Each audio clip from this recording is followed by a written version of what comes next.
Madame, Messieurs, bienvenue dans cette émission Débat ouvert. Les débats est ouvert avec un autre invité sur le plateau. Il s'appelle Monsieur Godefroy Mouchinpakou. Avec lui, nous allons nous entretenir sur des questions d'actualité. La question d'actualité reste dominée par la situation sécuritaire dans la partie est de la République démocratique du Congo, qui y a des effets d'entraînement au niveau de la capitale. Nous parlerons également de cette nomination du secrétaire général de l'UDPS, Augustin Kabouya, comme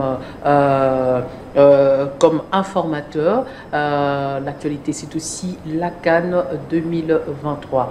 Nous sommes en face du premier vice-président de l'ANAFEC et au président national de la fraternité Banamouamba, Godefroy Mouchinpakou, à qui j'ai dit bonjour et bienvenue dans cette émission. Bonjour, merci. Je crois que le festival s'est bien déroulé. Hein? Oui, ça s'est bien déroulé. Bon, c'est aussi l'occasion pour que je puisse présenter mes vœux les meilleurs pour tous les téléspectateurs de votre chaîne. Je vous ai présenté ici comme premier vice-président de l'ANAFEC. Oui. Comment se porte votre parti ANAFEC, si on peut le dire ainsi? Il faut dire que, comme dans toute organisation humaine, il y a eu quelques petits problèmes relatifs à la stratégie à aborder pour aller aux élections. Donc aujourd'hui, la situation est en hibernation en quelque sorte, parce que nous avions estimé qu'il était important que nous puissions nous rapprocher beaucoup plus davantage de l'UDPS d'où nous venons, mais malheureusement, cela n'était pas l'entendement d'un certain nombre de gens dans notre parti, ce qui fait que nous sommes allés sur des stratégies hasardeuses, et aujourd'hui, nous n'avons même pas un seul élu. Et nous espérons que la convention sera convoquée assez rapidement après la réunion du directoire pour que nous puissions faire le point. Et après avoir fait le point, nous allons maintenant envisager l'avenir. Bon, on n'est pas peut-être être plus curieuse que ça, mais nous attendons un peu dans les coulisses pour dire que nous, aujourd'hui, Godefroy Mwamba n'est plus en odeur de sainteté avec le président national Lolo Kyungu, Laurence, qui est le fils du fait Kyungu Akumwanza. Et c'est vrai, vous confirmez cette information? Non, il faut dire que quand on est dans un parti politique, on vient avec sa vision, on vient aussi avec ses options. Et quand vous arrivez dans un parti politique, vous les partagez évidemment. Mais si vous sentez que ça ne va pas, vous exprimez votre volonté, c'est de la démocratie. Nous avons des opinions divergentes avec le président national, mais je pense que c'est le statut du parti qui nous dirige. Il est président national parce qu'il est président du directoire national. Je suis premier vice-président national, je suis chargé des questions politiques et stratégiques. Ce sont ces questions politiques et stratégiques qui nous ont un peu divisés, mais je pense que cela arrive dans toutes les organisations. Mais étant donné que les élections sont presque finies, nous allons faire le bilan et après avoir fait le bilan, nous allons voir quel est le chemin que nous pouvons prendre ensemble. Mais ici, il s'est fait que nous ne pouvons pas être ensemble, on tirera les conclusions. Mais il faut dire que la rédévabilité, c'est même ça, la démocratie, parce que le président a conduit l'action du parti et le parti aujourd'hui n'a même pas un seul élu. Donc je pense qu'honnêtement, on devrait tirer les conclusions de cette situation et voir si la stratégie qui a été menée, elle était bonne. Si elle n'était pas bonne, en ce moment-là, on tire des conclusions. Mais vous savez, dans tous les partis politiques, et surtout que moi, j'ai vécu, en fait, pratiquement dans les girons de l'UDPS, j'ai vu comment le directoire se réunissait et j'espère que notre directoire va se réunir avec des gens qui ont des opinions, qui ont des stratégies, qui vont échanger, qui sont des leaders complets, capables de mener leurs opinions et leurs stratégies pour que le parti puisse aller de l'avant. Mais si on sent que ça ne va pas, il y a plusieurs manières de pouvoir quitter le parti, parce qu'on ne quitte pas le parti parce que quelqu'un est resté dans sa maison pendant 2 jours, 3 jours, non. Le parti, il y a l'article 12 de notre statut qui détermine comment est-ce qu'on quitte le parti. Soit par démission, soit par exclusion, soit par décès, soit par perte de droits civiques, soit aussi par perte de nationalité. Mais je ne suis pas dans ce cas-là, je reste premier vice-président national de l'ANAFEC, mais ici, je voudrais parler au nom de la fraternité congolaise, parce que la fraternité congolaise a adhéré à l'Union sacrée. Je ne parle pas au nom de l'Union sacrée, mais je parle au nom de la fraternité congolaise, qui est une des associations de l'Union sacrée pour la nation, soutenant le chef de l'État. Donc, Godefroid Mwamba attend jusqu'à ce qu'on va vous mettre à la porte pour que vous puissiez démissionner ou bien quitter l'ANAFEC, comme proprement dit. Non, vous savez, quand on va dans un parti politique, on va travailler ensemble avec les autres. Mais s'il s'est fait que, aujourd'hui par exemple, je prends le cas, ça fait depuis la création du parti, on n'a pas encore eu la réunion du directoire national. Alors qui peut me mettre à la porte parce Depuis combien de temps? Presque 2 ans. Nous n'avons pas de directoire national. Le directoire national ne s'est jamais réuni. Il doit être convoqué depuis la création de l'ANAFEC. Depuis la création de l'ANAFEC jusqu'à aujourd'hui, le directoire ne s'est jamais réuni. J'ai demandé à plusieurs reprises que le président national convoque le directoire. Le directoire il n'a jamais convoqué le directoire. Bon, quel est l'organe qui peut me faire partir du parti? En fait, c'est soit même pas le directoire, c'est la Convention nationale. La Convention nationale n'a jamais été convoquée, elle n'a jamais été constituée. À plus forte raison, le comité politique national n'a jamais été constitué. Bon, je ne vois pas qui a le pouvoir de pouvoir m'exclure. Mais moi-même, je peux me retirer si je vois qu'on ne peut plus marcher ensemble avec les autres. Mais sinon, aujourd'hui, nous pensons que ceux qui ont mené l'action du parti, jusqu'à l'échec que nous sommes en train de vivre, jusqu'à l'hécatombe, parce qu'à Kinshasa, nous n'avions eu que 2 candidats au niveau national. On n'avait pas de candidats au niveau provincial, on n'avait pas de candidats au niveau municipal. Moi-même, comme président de Kinshasa, je n'ai pas été retenu comme candidat. Au nom de quoi la plateforme pouvait-elle nous exclure? Je ne veux pas revenir sur ces questions. C'est peut-être on aura un moment pour pouvoir en parler. Mais ça veut dire qu'aujourd'hui, ceux qui ont mené l'action du parti vers le regroupement, ceux qui nous ont représentés dans ce regroupement, viendront faire le devoir de redevabilité pour nous expliquer qu'est-ce qui s'est passé réellement pour que nous ayons un échec aussi puissant. Parlons actuellement, parce que vous avez dit que vous allez parler au cours de cette émission au nom de la fraternité congolaise dont vous êtes le président national. Comment se porte la santé aujourd'hui de cette fraternité au sein de l'Union sacrée de la nation?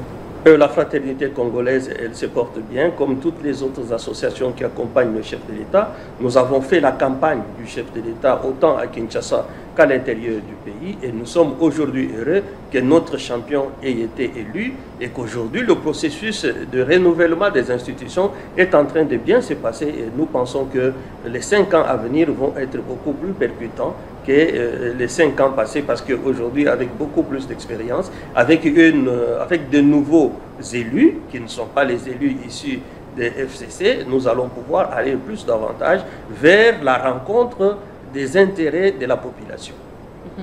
Aujourd'hui, la fraternité congolaise est installée dans combien de provinces? C'est seulement à Kinshasa. Et quels sont les objectifs fixés par cette fraternité? Est-ce que ce n'est pas en concurrence également, pour peut-être survoler, ce n'est pas en concurrence avec votre sortie tout doucement au sein de l'ANAFEC? Non.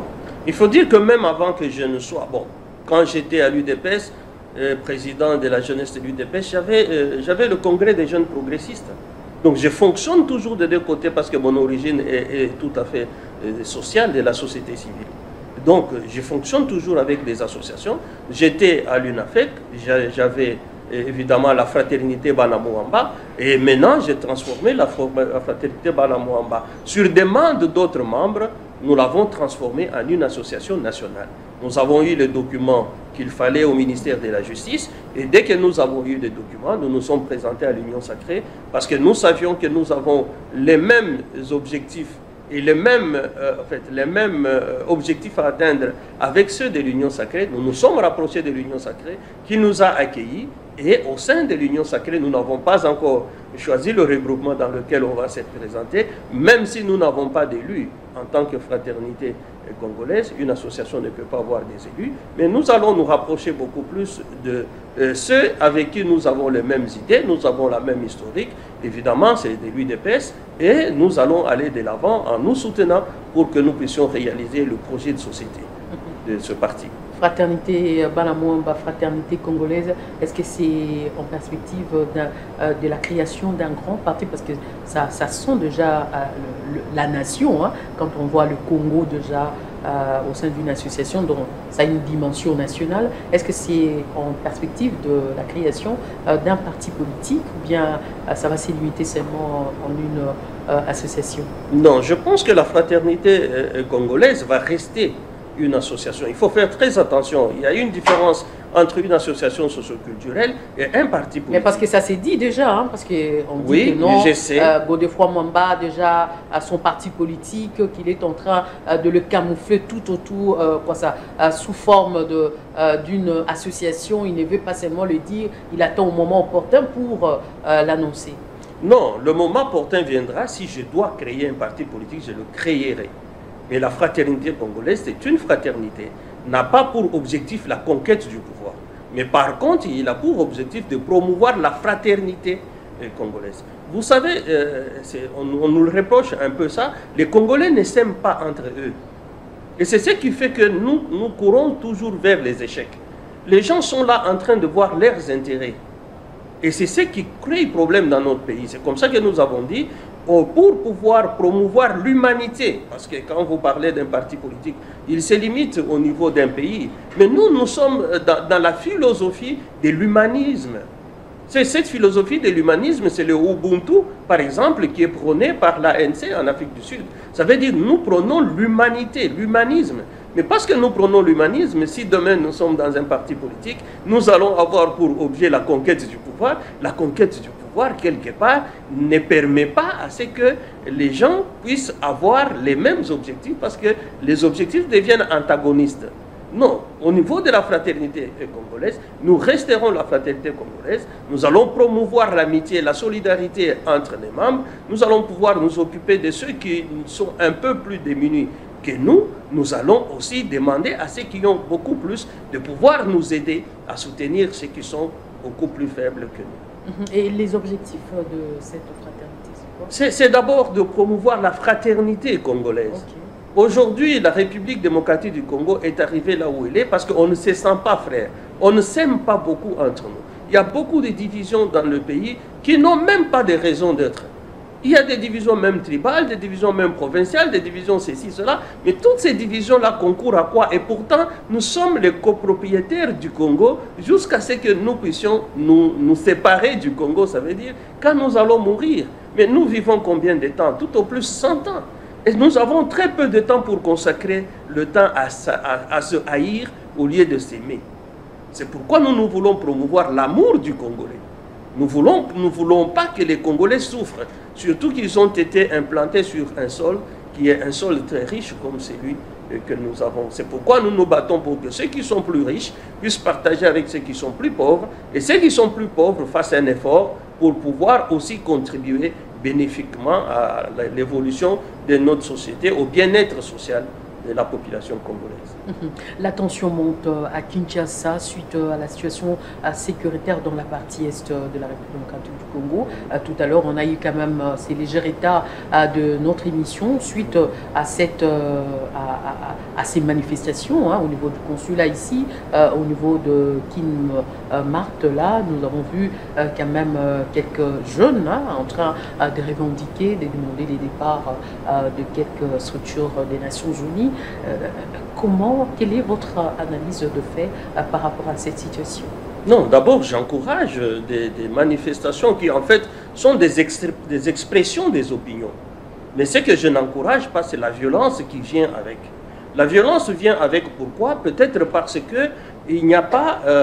on a vu la catégorie de ceux qui sont en train de marcher dans la rue, c'est soit les vendeurs, les chailleurs comme nous les appelons à Kinshasa, c'est soit les Wewa ou c'est soit les Chégués.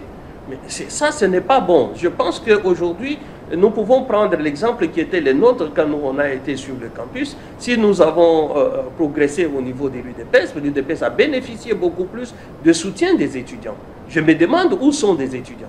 Parce que c'est quand on est étudiant qu'on a vraiment la pureté de sa pensée, la pureté de ses objectifs. Mais aujourd'hui, tous les étudiants laissent la contestation au niveau des Wewa, au niveau des chailleurs, au niveau des enfants de la rue. Et je pense que la qualité même de la contestation, la construction du discours pour la contestation risque d'être entachée de cette faiblesse. Et je pense que c'est le moment où notre jeunesse doit prendre le flambeau pour se faire leader. Comme on a vu en Côte d'Ivoire, les Blé-Goudé.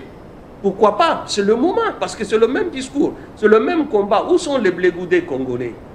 Mais ce n'est pas à mon âge que je vais devenir aujourd'hui Blé-Goudé. Non, je demande à ce que la jeunesse congolaise, parce que c'est elle qui sera responsable demain, ceux qui sont dans les universités, c'est en ce moment ici qu'ils doivent faire voir les courants d'idées auxquels ils adhèrent. Et aujourd'hui, comme le monde est séparé, comme vous le voyez d'un côté, les impérialistes, et de l'autre côté, les opprimés que nous sommes, et les étudiants étant toujours les opprimés, je pense qu'aujourd'hui, je les invite à pouvoir venir structurer ce mouvement de la jeunesse qui risque d'être seulement de la jeunesse de la rue, pour en donner un discours, un contenu palpable et à réalité politique. Mais la jeunesse a peur aujourd'hui. Apparemment, on a créé une psychose au sein de cette jeunesse de ne pas pouvoir revendiquer, parce qu'à chaque fois qu'elle revendique, elle est toujours opprimée. Madame, je ne veux pas, moi, me laisser tenter à croire que la jeunesse congolaise n'est plus celle que nous étions. Je me rappelle, c'est à 19 ans quand je suis arrivé dans les sites universitaires à l'UNIKID que j'ai été arrêté pour la première fois parce que je marchais, étant donné qu'on avait exclu certains étudiants qu'on appelait les étudiants de l'UDPS, et c'est ce qui m'a conduit pratiquement en prison, et de la prison je me suis retrouvé à l'UDPS jusqu'à grandir dans les girons de l'UDPS. Je ne pense pas que notre jeunesse n'est plus celle qui est capable d'affronter. Non, la jeunesse est là, elle est capable d'affronter. C'est pourquoi je l'invite aujourd'hui à prendre ses responsabilités, parce que demain nous leur laisserons ce pays. Il ne faudrait pas que seulement en ce moment-là qu'ils commencent à se construire. Ils doivent se construire politiquement aujourd'hui. Je ne peux pas croire. Dans notre pays, d'ailleurs, nous avons des exemples de la jeunesse qui s'est mise debout. Nous avons Lumumba, il avait quel âge? Nous avons Mobutu, quand il prenait le pouvoir, il avait quel âge? Il avait peur de quoi? Parce qu'en ce moment-là, la colonisation était plus barbare que le régime que nous avons. Les Tshisekedi, quand ils se sont mis debout contre Mobutu, mais il y a des gens qui ont été pendus pour ça. Mais ils ont été assez courageux. Est-ce que la jeunesse congolaise aujourd'hui n'est plus courageuse pour pouvoir assumer son destin? Parce que si nous n'avons pas une jeunesse qui assume son destin, ça veut dire que nous n'avons pas de destin pour notre pays. Nous sommes en train d'observer des escalades verbales entre le gouvernement rwandais et celui de Kinshasa qui va commencer à tirer l'autre. Donc nous sommes un peu dans ces stades-là et nous voyons comment est-ce que il y a certains pays déjà qui se rallient militairement avec le Rwanda. Nous voyons également notre vice-premier ministre dire aux Congolais de ne pas s'inquiéter et de rester optimiste, et que la ville de Goma ne tombera pas entre les mains des ennemis. Et c'est ce que nous sommes en train de voir aujourd'hui. Goma est toujours entre les mains du gouvernement. Pour cela, je félicite le commandant suprême de nos forces armées, parce que c'est le chef de l'État, c'est lui qui a fait en sorte qui a donné des moyens, qui a donné des outils, qui a commandé pour que Goma ne tombe pas dans les mains de rebelles. Je félicite aussi le premier vice-premier ministre, qui est allé lui-même d'ailleurs, même sur le terrain, pour concrétiser ce qu'il a dit. Mais cependant, la République démocratique du Congo a un peu plus besoin des stratégies que de cela. Et c'est ça même le véritable problème. Le Congo a besoin d'avoir sa zone de sécurité au-delà du Rwanda. Même le Rwanda lui-même doit être dans notre zone de sécurité. Donc, je pense que même le régime de Kigali doit être changé pour pouvoir déjà anticiper sur la sécurité que nous devons avoir au niveau de la République démocratique du Congo. Je ne suis pas un stratège militaire, mais quand je regarde comment le monde fonctionne, aujourd'hui nous avons la guerre en fait, au niveau de l'Ukraine, mais pourquoi est-ce que la Russie est allée là-bas? Mais tout le monde le sait que la Russie est allée là-bas parce qu'elle sait très bien qu'elle ne peut pas avoir un adversaire à sa frontière. C'est pourquoi elle anticipe pour avoir des espaces de sécurisation de son propre pays. Donc la sécurité de la République démocratique du Congo ne commence pas à Goma, ne commence pas à notre frontière. Elle doit commencer au-delà de notre frontière. Nous devons être capables de contrôler ce qui se passe dans tous les autres pays pour permettre à ce que notre sécurité puisse être garantie. Nous félicitons ce que l'armée a fait. Nous félicitons ce que le premier vice-premier ministre a fait. Nous félicitons le chef de l'État parce qu'il est commandant suprême. Mais n'oublions pas que nous avons le devoir de sécuriser le territoire national et nous devons le sécuriser à partir des régimes qui nous entourent et non pas à l'intérieur du pays.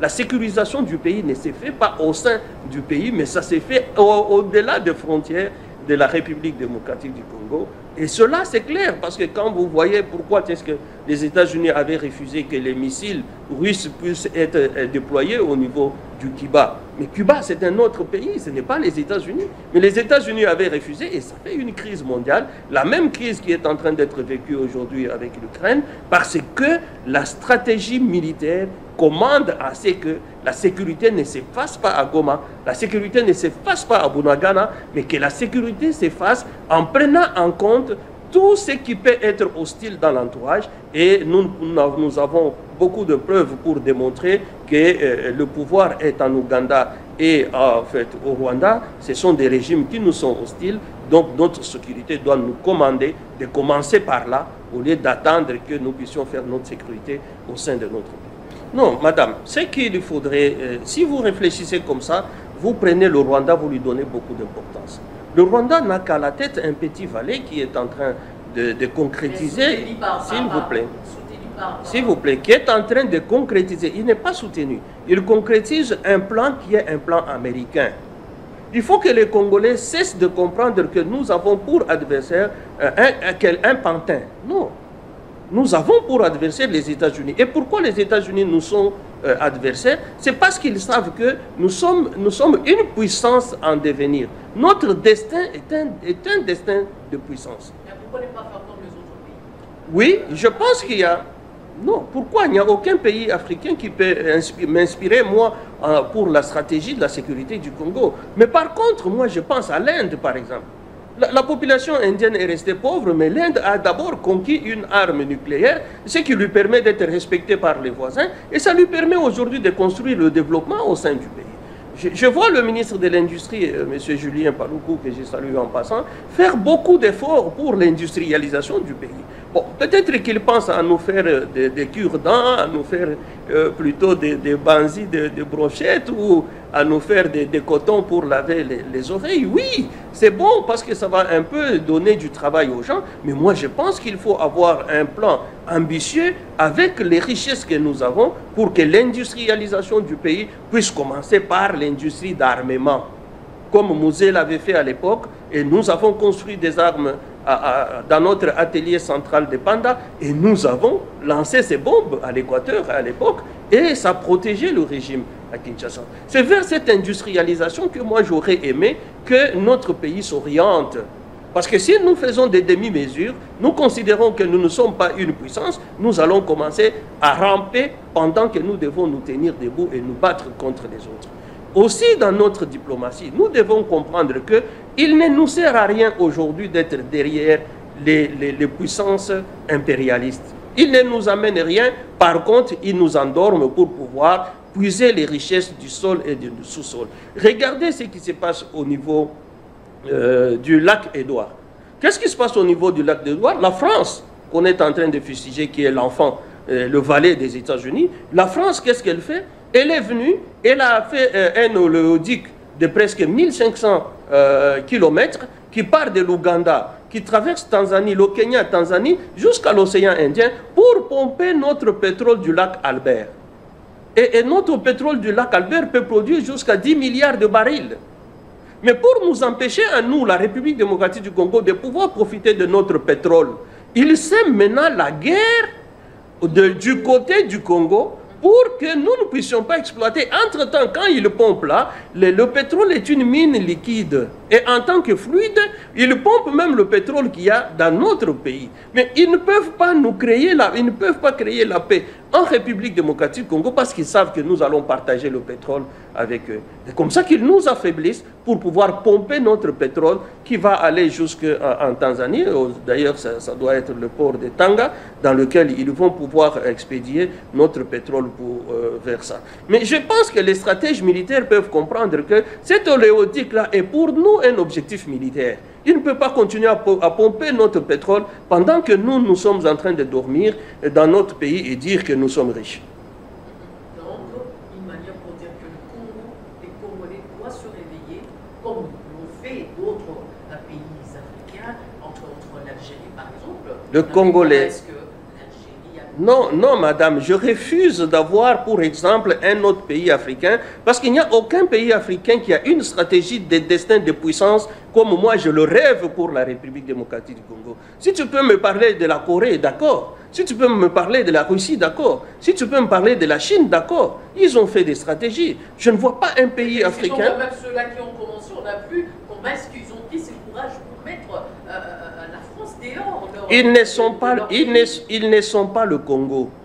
L'effort qu'il a fallu à l'Algérie de pouvoir s'affirmer, l'effort qu'il a fallu au Mali de pouvoir l'affirmer, l'effort qu'il a fallu au Burkina Faso de pouvoir s'affirmer, ils sont en train de jouer avec un petit enfant qui est la France, qui est souvent envoyé par les États-Unis. Mais nous, la rivalité que nous avons, c'est une rivalité concertée qui commence par les États-Unis et qui a des apports de tous les Occidentaux, à la France, la première, la Belgique. Aujourd'hui, vous voyez, madame, pourquoi la Pologne peut-elle envoyer ses militaires au Rwanda? C'est même pas au Rwanda, on les envoie pour combattre contre les Wazalendo. Parce qu'ils ont constaté que les Wazalendo devenaient beaucoup plus forts. Ils créent une résistance, leur objectif, le Rwanda n'arrive plus à l'atteindre, alors le sous-traitant est devenu faible, à telle enseigne que ça soit maintenant la Pologne qui vient renforcer. Mais qu'est-ce qu'est la Pologne? Lisez ce qui se passe en Europe. La Pologne, c'est même le plus grand valet des États-Unis par rapport même à la France et à la Belgique. Étant donné que la France et la Belgique, des fois, ils font des différences d'opinion, les États-Unis préfèrent utiliser la Pologne. Et c'est pourquoi vous voyez que la Pologne s'est dit prête à envoyer ses troupes en République démocratique du Congo. Je ne veux pas m'arrêter là pour dire que nous, en tant que pays destiné à être une puissance, nous devons être capables d'appréhender ces questions-là qui sont des questions stratégiques. Nous avons ici en République démocratique du Congo l'Académie diplomatique aux affaires étrangères. Nous avons l'école des hautes études des stratégies qui est militaire à côté de Kankokolo. Et je pense que nous devons, comme les Kinois disent, Kokoli Samayele. Il ne faudrait pas tout il faut qu'on puisse renforcer notre intelligence stratégique pour permettre à ce que demain nous soyons la puissance mondiale qui va concurrencer avec la Russie, avec la Chine, avec l'Amérique, pas avec la France. La France ne peut pas être de la trempe de la République démocratique du Congo. Ça, c'est des enfants qui viennent après que nous pouvons nous demain aider. Non, il faut que le Congo fasse un choix. Nous ne pouvons pas aller avec ceux qui, pour eux... Oui, ce n'est pas, non, madame. Il ne faut pas dire que ce n'est pas le moindre. Nous ne sommes pas le moindre. Les États-Unis nous combattent depuis quand? Mais regardez la phrase de Lumumba qui vous dit on veut blacaniser la RDC. C'était en 1960. Nous sommes aujourd'hui en 2024. Combien d'années que nous avons résisté contre les États-Unis? S'il vous plaît, madame, s'il vous plaît, madame. S'il vous plaît, madame. D'abord, il faut reconnaître que nous nous sommes battus contre les États-Unis et jusqu'aujourd'hui, les États-Unis n'ont jamais réussi à diviser le Congo. Jusqu'aujourd'hui. Donc, de ce côté-là, il ne faut pas se sous-estimer. Nous sommes forts, nous avons résisté, et mentalement, et spirituellement, et même militairement, nous sommes encore unis. Mais regardez ce qu'ils ont fait de l'URSS. Les États-Unis ont vaincu l'URSS jusqu'à l'amorceler aujourd'hui.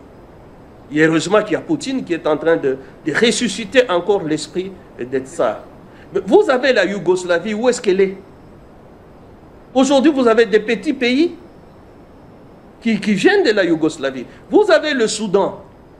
Nous avons aujourd'hui le Soudan du Sud et le Soudan. Mais tout ça, les États-Unis ont réussi.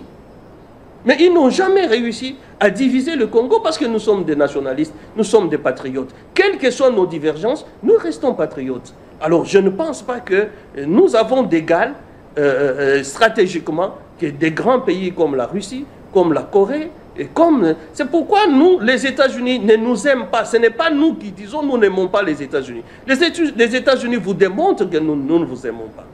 Et non seulement nous, non seulement pas nous. Et regardez quelle est la doctrine Kissinger.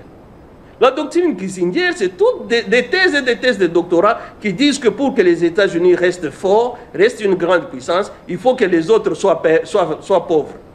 Il faut que les autres soient faibles. Et les autres là, ce qui peut les aider à être riches, c'est la République démocratique du Congo. C'est pourquoi nous sommes le premier objectif de destruction des États-Unis. La survie des États-Unis passe par la destruction de la RDC. Et si nous ne le comprenons pas, nous allons aller faire les genoux réflexions chez les Américains et nous allons seulement sceller notre mort. Et les autres, est-ce qu'ils étaient capables de se détacher? Ils ont connu la souffrance et c'est la souffrance qui précède la grandeur.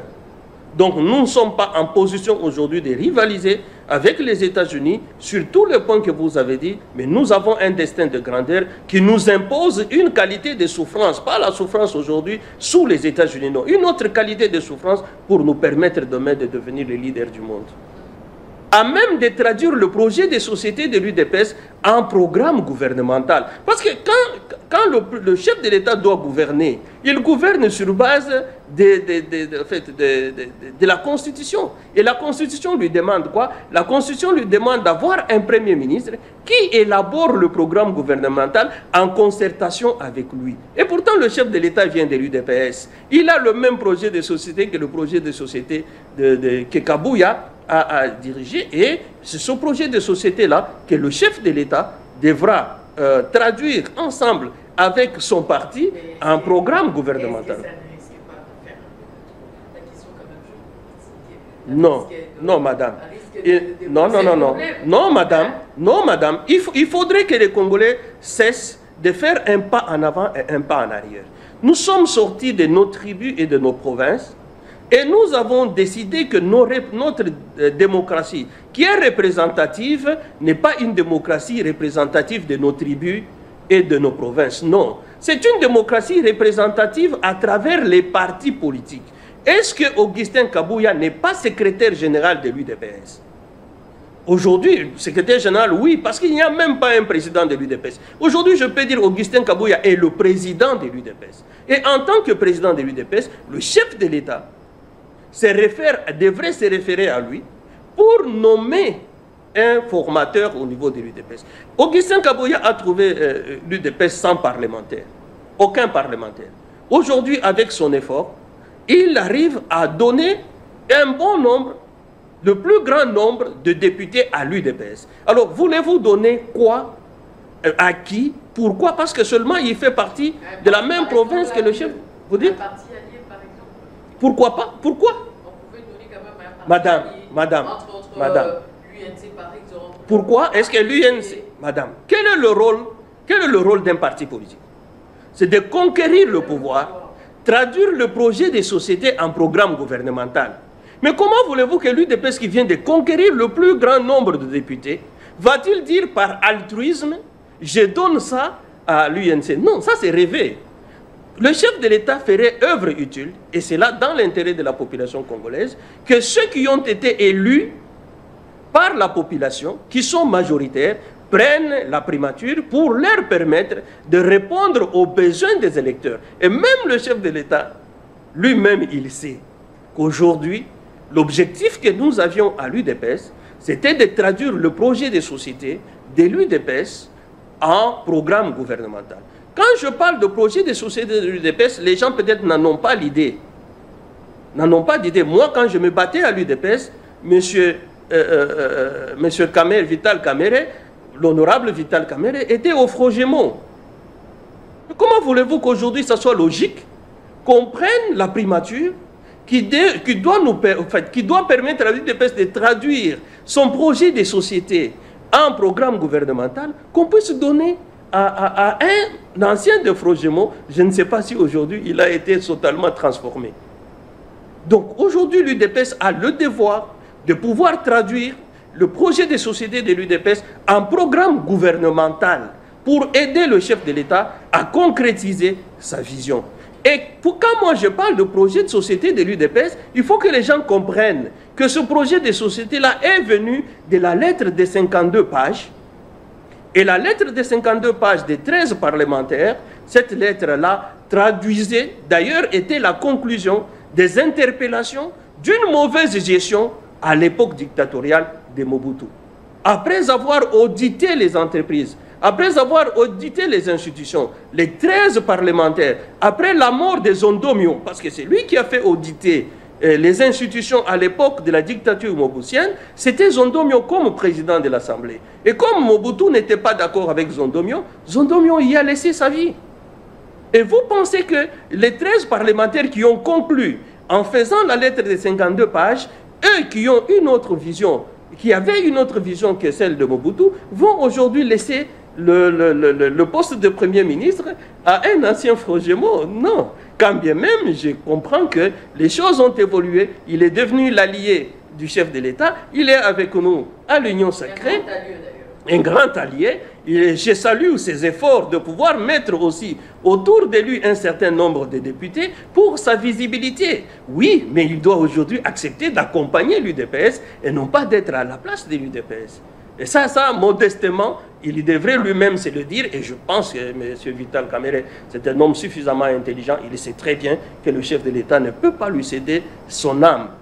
Avec son pacte, Je pense que ça s'est arrêté. À un certain moment, ça a des limites. Mais je pense, et je me l'aurais dit, pour dire aujourd'hui, ça serait une trahison de l'UDPS si M. Augustin Kabouya n'est pas nommé Premier ministre. Si le chef de l'État estime... Est-ce que c'est possible que vous êtes nommé informateur et en même temps vous répondu comme formateur? En tout cas, ce n'est pas interdit par la Constitution. Donc c'est permis. Ce qui n'est pas interdit est permis. Et même c'est logique. Je ne vois pas pourquoi le chef de l'État irait chercher quelqu'un d'autre pendant qu'il a dans ses mains, c'est lui qui l'a déjà nommé, et c'est lui qui a amené le plus possible de parlementaires au Parlement, et c'est lui qui a amené le plus possible de parlementaires à l'UDPS. Est-ce qu'il y a mieux à l'UDPS que lui? Non, parce qu'il est le seul qui a amené, qui a réussi, qui a fait gagner l'UDPS. Il a fait gagner l'UDPS, quelles que soient ses faiblesses. C'est vrai qu'il n'est pas seul, il y a plusieurs personnes, mais moi je ne veux pas qu'on évoque ici un argument tribaliste. Non, pour dire il est de la province du chef de l'État, mais qu'est-ce que nous voulons? Est-ce que nous voulons une démocratie représentative qui a pour base nos partis politiques, ou nous avons une démocratie représentative qui a pour base nos provinces? C'est vrai que le chef de l'État doit faire attention, et je le dis, le chef de l'État doit faire attention sur la représentation de toutes les provinces, mais comme dans toute sauce, madame, vous le connaissez mieux que moi, quand vous préparez une sauce de viande, il y a les morceaux de viande et il y a les ingrédients. Mais ne donnons pas l'importance aux ingrédients, qui est nos tribus et nos provinces, par rapport à nos partis, qui sont les morceaux de viande avec lesquels nous devons préparer le repas pour toute la famille.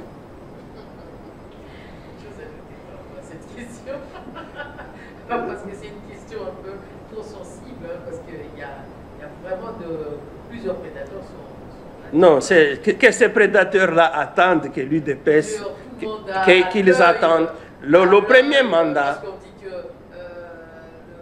le poste du Premier ministre, c'est le pouvoir discrétionnaire du chef de l'État.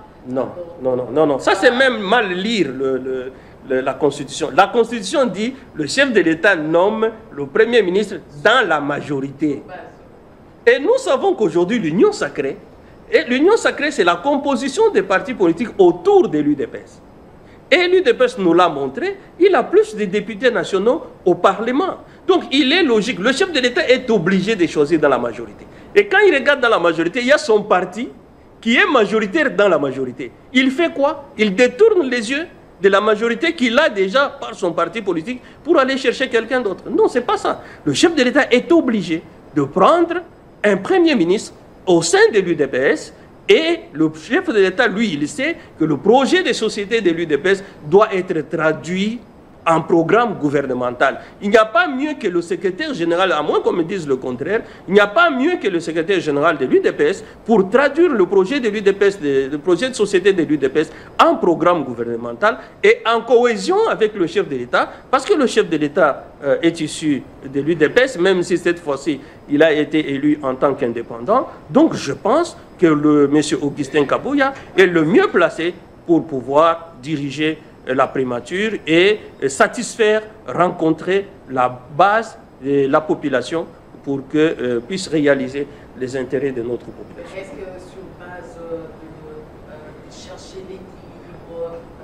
cohésion nationale, est-ce qu'il n'y a pas cette possibilité, malgré cette majorité, on le voit déjà à l'œil nu, est-ce qu'il n'y a pas moyen, comme on a fait aujourd'hui avec M. Gentilin Gobila, de les rétablir dans ce droit, soi-disant pour de raisons de la cohésion et de ne pas chercher la tension dans la capitale, on le réhabilite quand même. Est-ce que ça ne sera pas aussi le cas, malgré cette majorité de PES? On nomme aussi quelqu'un de l'UNC par exemple. Mais pourquoi on le nommerait, maman? Ça ne répond à aucune logique politique. Ça ne répond à aucune logique politique. Là, même le chef de l'État a des obligations. Ce n'est pas qu'il va prendre comme ça parce qu'il veut prendre. Non. Le jeu politique lui-même a ses obligations. Et je pense que M. Kamere, comme je l'ai dit, qui est un homme suffisamment intelligent, il sait qu'on ne peut pas le nommer, on ne peut nommer qu'au sein de l'UDPS. Et si le chef de l'État va dire que moi, je ne veux pas d'Augustin Kabouya, je vais aller quelqu'un d'autre, bon, je ne vois même pas pourquoi il le dirait, parce que Augustin Kabouya a prouvé qu'il est celui qui a ramené la majorité au sein, en fait, qui a amené les députés au sein de l'UDPS, donc au sein du Parlement. Donc je ne vois pas pourquoi ça ne serait pas lui. À moins que le chef de l'État, vous savez, le chef de l'État, il est chef de l'État, il a des dimensions et d'autres, mais ne m'amenez pas les dimensions tribales. Ça n'a rien à voir. Du moment qu'il y a déjà des partis politiques, les gens ne doivent qu'entrer dans des partis politiques pour avoir des députés et revendiquer. Au lieu, et je suis d'accord avec le président Vital Kamerhe, quand il reconstitue son groupe, c'est pour dire au chef de l'État, moi aussi je pèse.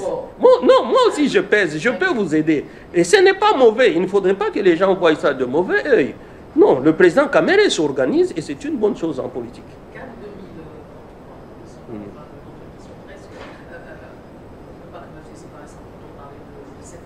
Où l'équipe nationale nous a laissé quand même un moment de joie, ça nous a laissé quand même un moment de respirer, de voir réellement le jeu de cette équipe nationale, mais c'était également le moment pour faire, pour dire non à tout ce qui se passe aussi dans la partie est de la République démocratique du Congo avec le geste patriotique, chose qui a créé aujourd'hui des tensions au sein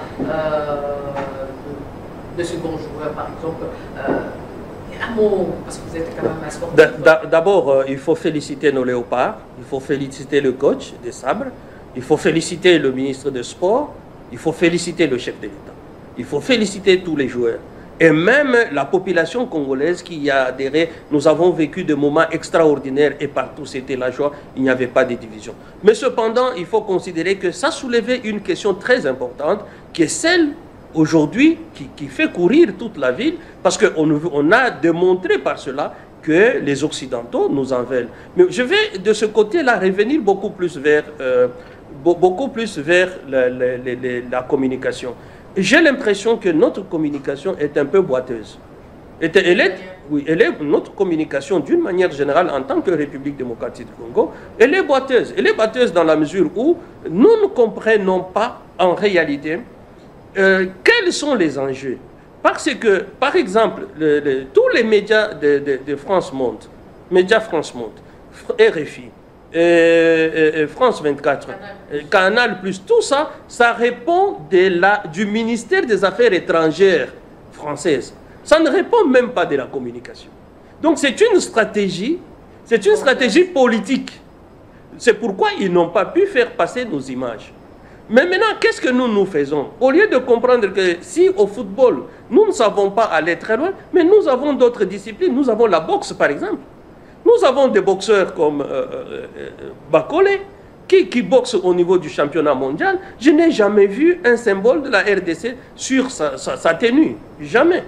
Vous avez Makabou par exemple qui est parti, c'est vrai, il vient avec son drapeau après, mais tout autour, tout ce qu'il y a comme pavoisement autour du ring, ça devrait profiter pour mettre les images de la République démocratique du Congo, pourquoi pas? Parce que le Rwanda en fait, a réussi à mettre visite au Rwanda. Pourquoi nous, on ne peut pas utiliser même d'autres clubs pour pouvoir faire passer notre message des génocides qui se passent en République démocratique du Congo? Je ne peux pas terminer sans dire que nous avons une autre occasion en or, qui est celui des Jeux Olympiques Paris 2024. Jeux Olympiques Paris 2024, il n'y aura pas moins d'1 million de spectateurs directs, il n'y aura pas moins que de 10 millions de téléspectateurs. Et nous avons même une fille congolaise qui a déjà eu son ticket pour Paris 2024. C'est vrai qu'aujourd'hui, elle ne sait même pas s'entraîner. Parce qu'elle est dans de mauvaises conditions. Mais pourquoi pas faire d'elle notre ambassadrice au niveau de ces Jeux Olympiques pour permettre à ce que le message de on nous tue sans que le monde puisse dire un mot, puisse passer. Marcella Sakobi sera à Paris sur le ring. Mais qu'est-ce que nous faisons aujourd'hui pour accompagner cette demoiselle qui a tout sacrifié pour l'honneur du pays? Nous ne faisons rien. Moi, je suis son manager et vous le savez, nous avons toqué à plusieurs portes. Mais par contre, c'est même ceux qui devraient nous accompagner qui sont en train de freiner. Je ne veux pas aller dans les détails sur cette question, on aura peut-être un autre moment, mais je demande aux Congolais, d'abord aux responsables congolais, de ne pas vivre les événements au moment où les événements se font. Non, il faut anticiper sur les choses et je demande au ministre Patrick Mouyaya, je le félicite pour ce qu'il fait, mais il reste le ministre de porte-parole du gouvernement. Il n'est pas ministre de communication. Madame, comment permettre à ce que des chaînes aussi hostiles en République démocratique du Congo puissent fonctionner 24 heures sur 24 sans avoir rien à leur reprocher? Comment accepter que notre radio-télévision nationale puisse avoir le même programme en temps de guerre qu'en temps de paix? On a beaucoup plus de danse. J'ai aimé le discours de notre politicien Bitakura, pour le citer, son excellence Bitakura, qui dit qu'en temps de guerre, on doit arrêter de boire à une certaine heure. On doit arrêter de danser à une certaine heure. On ne doit pas aller dans les églises. Les églises devraient nous aider dès qu'ils arrivent. Le pasteur apprend d'abord à tout le monde qui est dans l'église comment est-ce qu'on ouvre une arme et comment est-ce qu'on ferme une arme. Ça devrait être ça la première prière. Parce que le Dieu qui doit nous protéger, c'est le Dieu des armées. L'ange le plus grand au ciel, c'est l'archange, qui est le Dieu, qui est l'ange de la guerre. Mais pourquoi nous pensons que nous devons laisser même les Israéliens eux-mêmes, qui est le Dieu d'Israël, mais ils sont en guerre, ils se battent. Mais nous disons, les Israéliens prennent les armes, ils se battent contre les Palestiniens. Nous disons, nous prions pour que le Dieu d'Israël puisse venir combattre avec nous par la prière. Non, le Dieu d'Israël vous dit que je suis le Dieu des armées. Et je pense qu'aujourd'hui, beaucoup plus, bon, malheureusement qu'on n'a pas beaucoup de temps, beaucoup plus, je conseillerais, non pas la rupture, mais plutôt qu'on puisse récupérer la force de ces médias-là pour pouvoir construire notre propre média.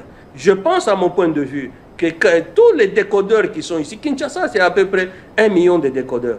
Et nous payons 2 fois $40 par abonnement, donc mensuel. Mais si c'est sur ces $40, il n'y a que seulement $2 pour la République démocratique du Congo, je pense qu'il y aura 2 millions de dollars chaque mois pour que le ministère des Communications puisse créer une industrie de communication. Pas une RTNC telle que nous la voyons ici. Non, ça doit être une industrie de communication. Et moi, quand j'entends communication, je n'entends pas la chaîne de télévision seulement. Il y a même tout ce qu'il y a comme théâtre. Nous devons être une industrie cinématographique. Nous devons avoir une industrie des documentaires.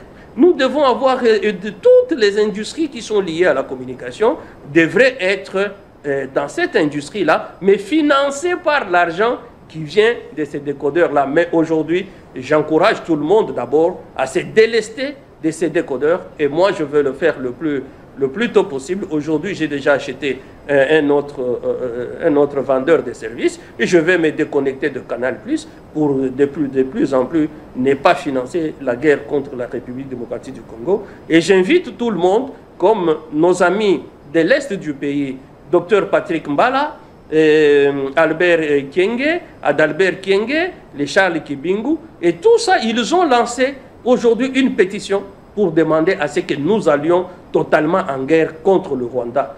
Et je demande à tous les Congolais, je demande à ceux qui sont avec nous dans l'Union sacrée, de pouvoir capitaliser cette initiative qui vient de Goma pour qu'ici aussi à Kinshasa, nous puissions signer ces pétitions afin de pouvoir décider que nous puissions aller en guerre. Et si nous entrons en guerre, tous nos comportements doivent changer pour nous permettre d'être capables, chacun là où il est, même une femme dans la cuisine, même celui qui prie, ne doit pas oublier qu'il doit avoir une Kalachnikov à côté de lui pour pouvoir protéger l'intérêt national et les richesses de notre pays. C'est moi qui vous remercie, madame, et je remercie les téléspectateurs. Merci beaucoup. Je rappelle ici que nous l'avons reçu en qualité du premier vice-président de la NAFPEC qui est aussi président national de la fraternité congolaise. Avec nous avons un peu décrypté l'actualité qui reste dominée par cette tension que nous sommes en train de vivre à Kinshasa suite à la situation sécuritaire dans la partie est de la République démocratique du Congo. Nous avons parlé également de cette nomination d'Augustin Kabuya comme informateur au sein de l'Union sacrée de la Nation. Aussi CAN 2023, RDC Léopard 4e dans le classement. Et voilà qui met un terme à notre émission Débat ouvert. Retrouvez-nous sur notre compte YouTube également, Faites Amateur télé, et aussi sur nos programmes sur la RTVS 1, déjà ce lundi à 19h55, mercredi à 15h15 et 19h la rediffusion 19h55. Merci de nous avoir suivis et bonne fête chez vous. Merci.